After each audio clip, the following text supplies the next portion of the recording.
Alright, y'all. So last video of the day. Tomorrow we will have some more COD gameplay released.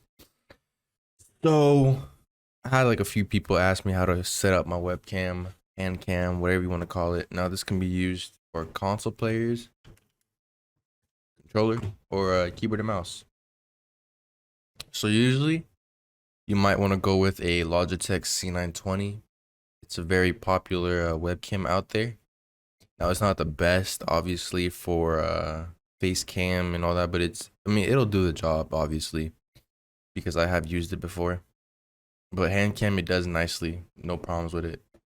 A few little issues there, but we'll get through it.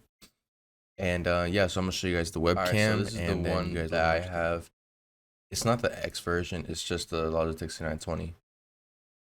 It's the HD 1080p webcam.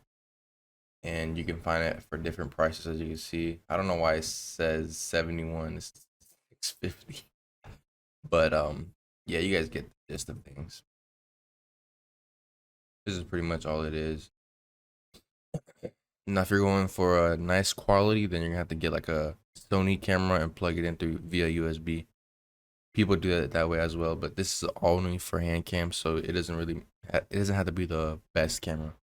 So usually when you're done there, you want to go ahead and plug your camera in. It doesn't work on a console, maybe Xbox, but I don't know.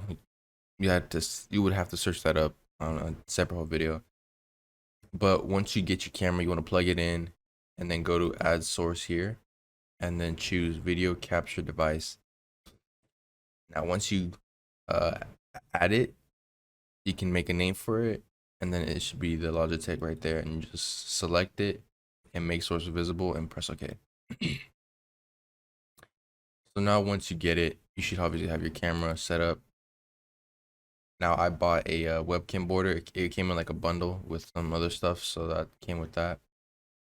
And honestly, pretty much all you need. So once your webcam is set up, you might want to size it down to this format. And then right click on Logitech and select transform.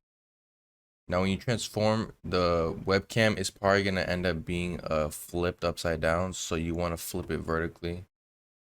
So this is facing towards you in a proper way. And you want to transform it and then crop it to a rectangle size, because rectangle looks better. And if you have webcam borders, then select that. Now if you go to Logitech properties, configure video. Wait, first of all, before we do that, you want to keep this resolution FPS type at custom 1920 by 1080, highest FPS, MJPEG. Now you can test these out and figure out which one looks smoother on the screen on the preview here, but to me it was MJPEG, so that's what we're going with. Color space default, color range default, buffering auto detect, flip vertically, I want that unclicked, capture audio only, use custom audio device, no. And then after that, go to configure video. So now this will pop up, and now this, you have to do this every single time that you load up OBS. So you usually want to unclick low light compensation, keep exposure at 6, and zoom in. So once you zoom in, you can then use pan and tilt to choose the angle that you want, as you guys can see from the preview here anyways. Left, right, right, left. And then you want to go to video proc AMP. You want gain all the way down, because if it's all the way up, you guys can see it gets distorted. So go down to gain, backlight comp, set to 0, white balance. Unclick this and just look at the difference. Which one do you like better? I like this one better. It looks more natural. Sharpness, default, saturation. You might want to amp this up a little bit if you want.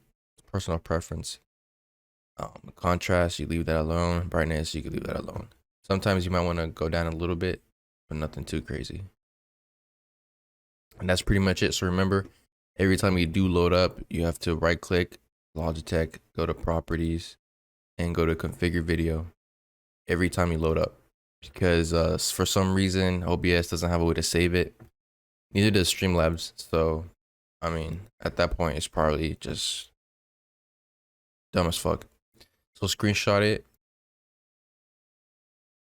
Screenshot what you feel is best for you, and then every time you load up, pull up the screenshot and adjust these because they're very important. Low light compensation makes your video very choppy sometimes. So if you want to unclick it, it makes it smoother a little bit. And that's pretty much it. So if you guys have any questions, let me know down below, and I'll see y'all tomorrow. Peace. Love ya.